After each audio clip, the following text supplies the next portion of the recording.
4:15 na. Tara na, Ming. Boboto pa tayo eh. Boboto kami ni Red Rider tsaka ni Mrs. Ayan. Anong oras na? 4:15. Ganito na ang araw kaya pwede na. Wala nang gano sanang pila niyan.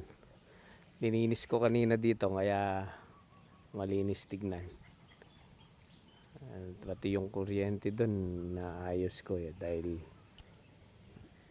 diniin nung kamatsili. Ganito na yung sitwasyon ngayon 4:15. Mahangin, presko.